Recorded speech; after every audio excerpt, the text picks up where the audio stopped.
Buenas tardes, hermanas y hermanos, Dios los bendiga. Como cada domingo, vamos a escuchar la palabra de Dios. Pero antes quiero que inclinen su rostro y hagamos una oración. Comenzamos. Aquí estamos, Dios, nuevamente en tu presencia. Gracias te damos por tus bondades, por tu misericordia que nueva es cada mañana. Sin duda alguna, tú estás cada día con nosotros. Y prueba de ello es que tenemos vida, estamos bien físicamente. Y Padre, te queremos corresponder dándote a ti la honra y la gloria, la alabanza y la adoración. Que a través de este mensaje nos hables y sigas fortaleciendo nuestra fe en Cristo Jesús, tu Hijo. Y que nosotros seamos oidores, hacedores de tu palabra. En tus manos nos ponemos. Por Cristo Jesús, tu Hijo, lo pedimos. Amén. Hermanos, este mensaje lo he titulado La Iglesia de Cristo. La lectura bíblica para este mensaje se encuentra en el libro de los Hechos, capítulo 2, versículos del 37 al 42. Nuestra hermana Dicla ya hizo la lectura vía Zoom y entonces, para la honra y para la gloria de Dios, comenzamos este mensaje que es la palabra de Dios. Hoy domingo, día del Señor, vamos a tener un acto especial llamado recepción de miembros en plena comunión. Al terminar este mensaje, lo podrán ver en casa. Lo primero que les quiero decir es lo que dice el artículo número 82 de nuestra disciplina 2018-2022 de nuestra Iglesia Metodista de México. Y dice que la Iglesia Metodista de México, AR, reconoce 3 clases de miembros, a saber, miembros a prueba, miembros en plena comunión y miembros afiliados y simpatizantes. Hoy tendremos el acto de recepción de miembros en plena comunión. Mis hermanos, la Biblia no menciona directamente el concepto de la membresía de la Iglesia del Señor. Sin embargo, algunos pasajes nos dan la idea de que en la Iglesia apostólica sí se practicaba y por lo tanto se llevaba un registro de la feligresía de la Iglesia del Señor.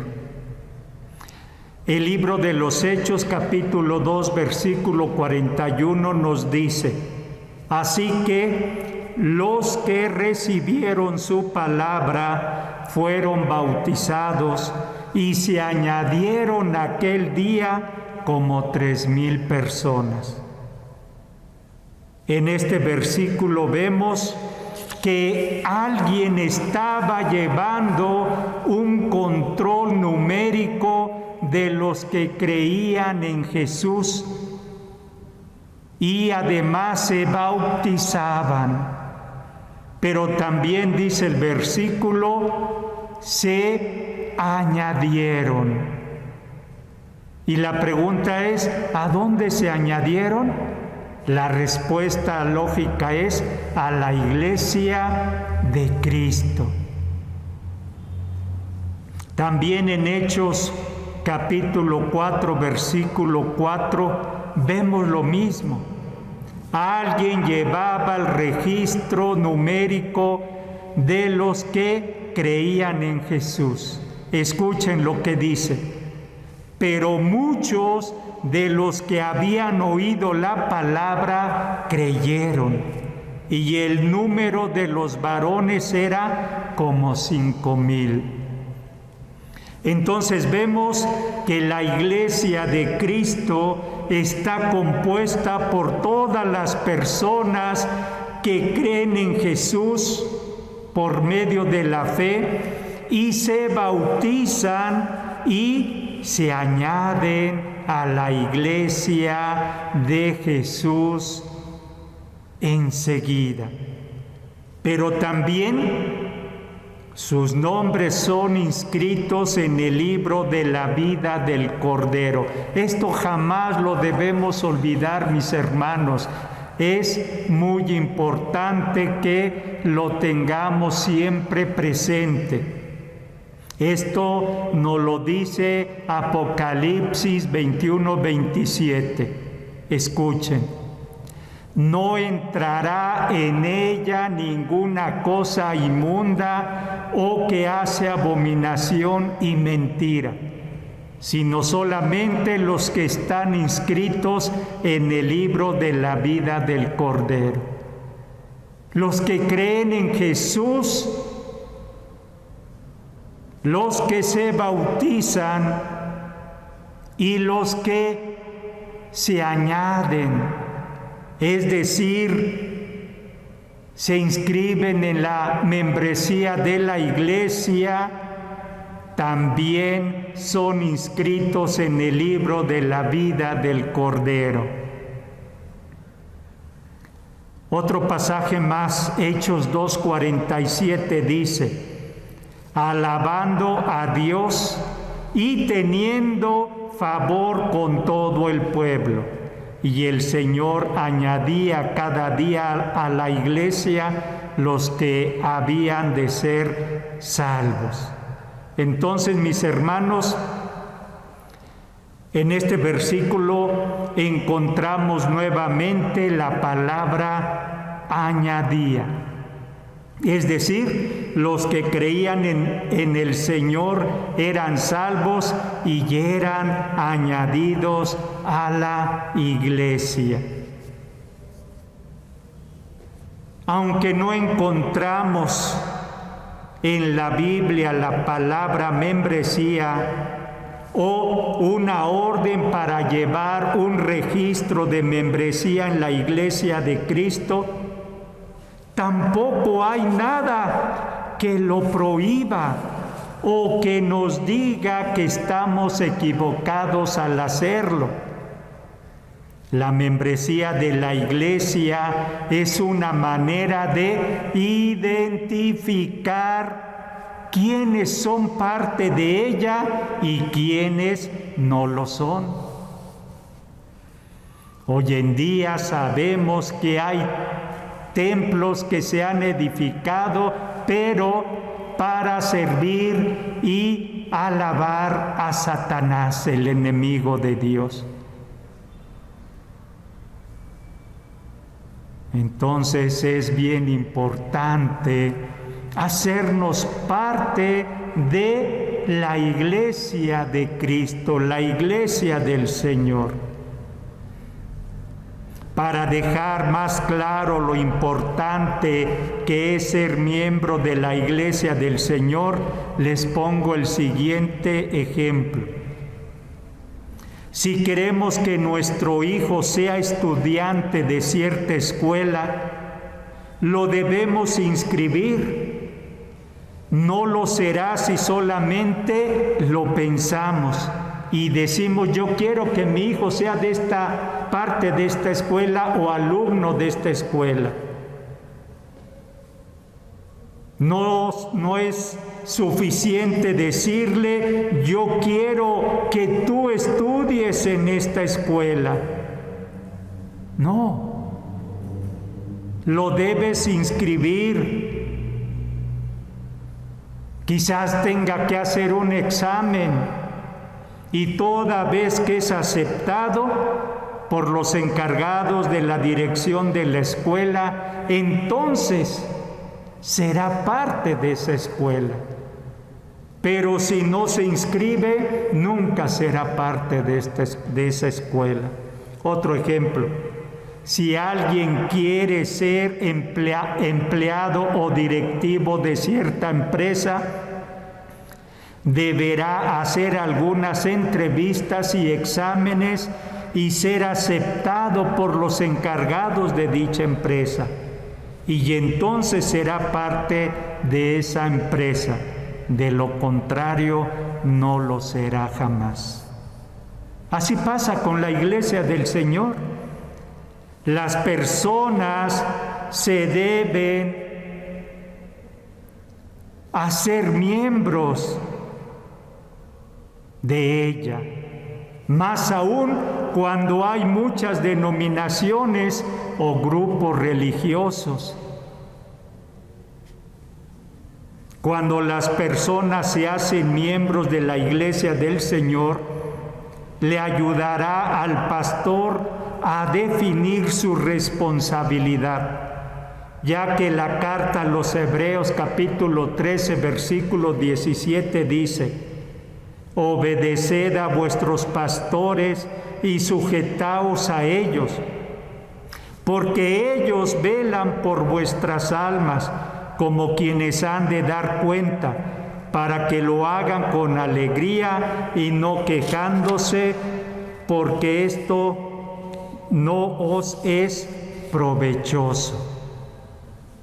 Entonces, la responsabilidad de un pastor es velar por las almas que son parte de su congregación, no por las de otras congregaciones.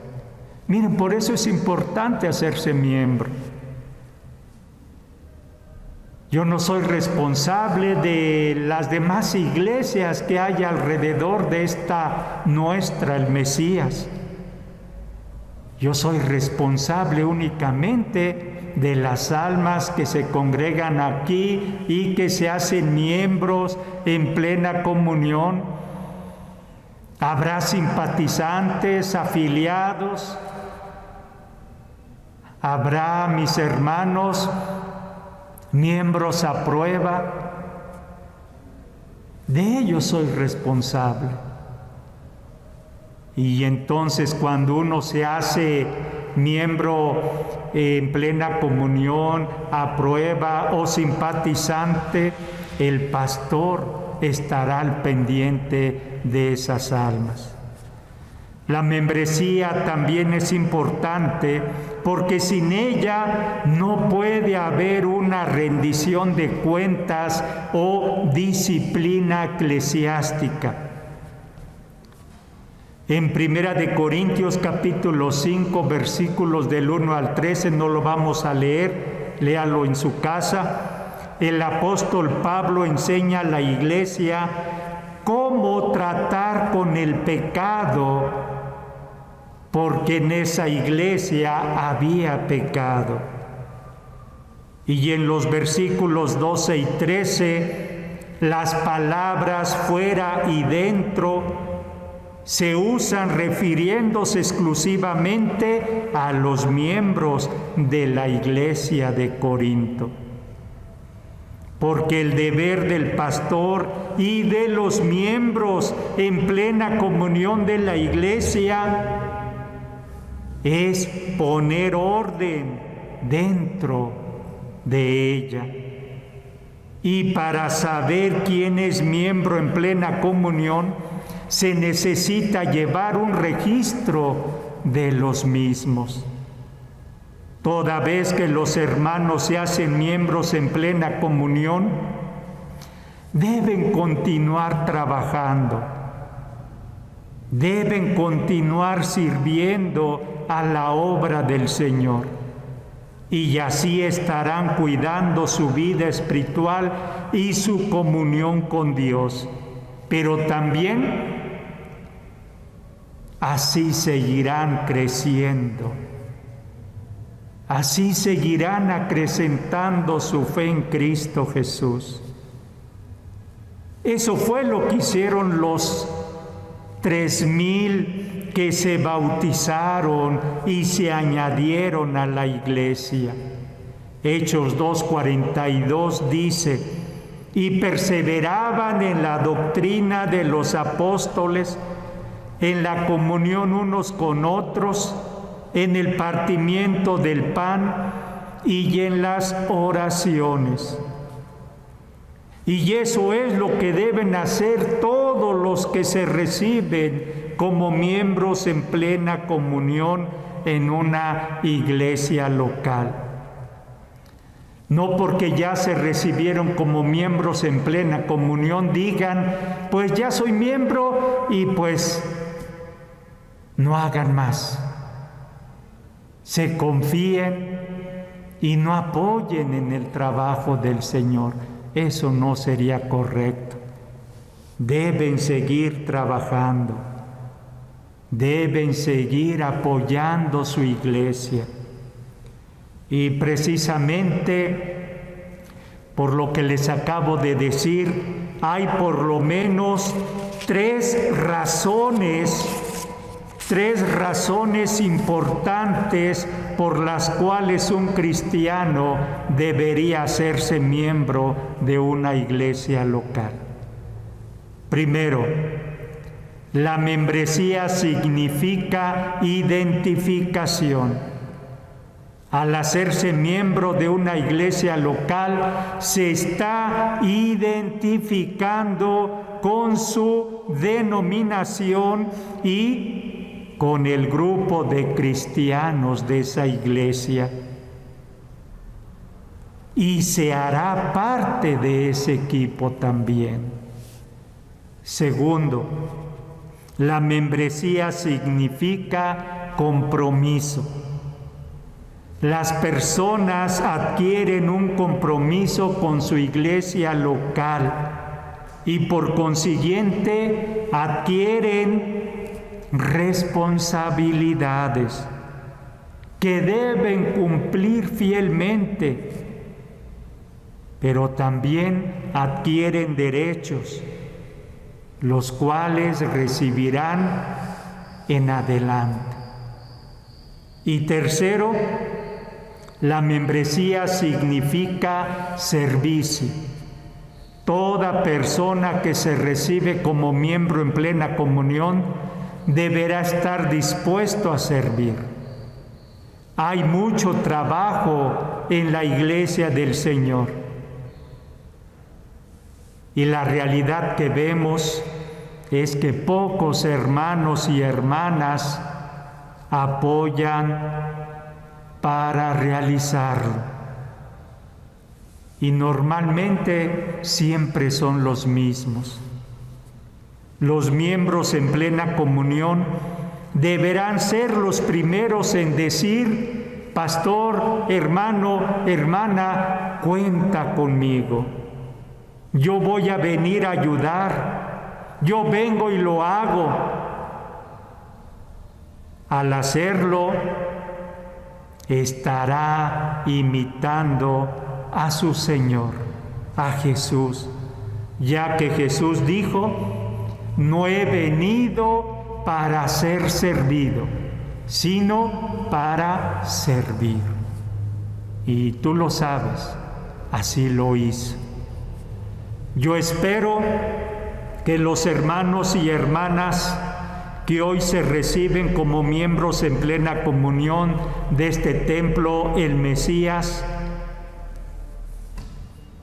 trabajen por la obra del Señor, le sirvan a su Salvador con todo su corazón y que siempre estén dispuestos a ser los primeros en decir: pastor, hermano, hermana, cuenta conmigo. Consideren las palabras que el apóstol Pablo les dio a los hermanos de Corinto. Esto lo puedes ver en 1 Corintios 15:58. Así que, hermanos míos amados, estad firmes y constantes, creciendo en la obra del Señor siempre, sabiendo que vuestro trabajo en el Señor no es en vano. Hagan esto, mis hermanos, que se van a recibir en plena comunión. Pero también todos los que ya son miembros en plena comunión de este templo, el Mesías. Yo te pregunto, hermano, hermana, miembro en plena comunión, ¿qué estás haciendo?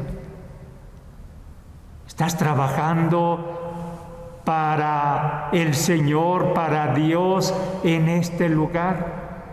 ¿Estás predicando de Cristo? ¿Estás ganando almas para Cristo? ¿Los estás trayendo a este templo? ¿Colaboras económicamente? ¿Apoyas a tu iglesia? Lo debes hacer. Esa es tu responsabilidad, es tu deber. Para que tu iglesia crezca, para que siempre haya alimento en esta casa y para que muchos conozcan de Cristo Jesús. Los invito, hermanos y hermanas, a que se esfuercen, a que sean valientes, a que se pongan en las manos de Dios, y entonces Él los ayudará y los usará en su obra. Que Dios los bendiga y que Dios los guarde. Los invito a que inclinen su rostro. Vamos a orar. Gracias, Padre, por este mensaje que tú has puesto en mi corazón para tu iglesia. Gracias, Señor, porque necesitamos que nos recuerde nuestros deberes, nuestros compromisos que tiempo atrás hicimos contigo y que debemos cumplirte, debemos seguir trabajando por tu reino, debemos seguir trabajando por tu iglesia y debemos seguir ayudando a que muchas almas sean salvas. Y por eso necesitamos gente, personas, hermanos, hermanas comprometidas, que den su tiempo, que estén dispuestos a trabajar, que estén dispuestos a cooperar económicamente y que así, Señor, tu obra siga adelante y creciendo siempre. Gracias por este mensaje. Estamos seguros que con tu ayuda saldremos adelante, cumpliremos delante de ti y esta iglesia será de bendición, de mucha bendición para otras personas. En el nombre de Cristo Jesús te lo pedimos y te damos gracias. Amén.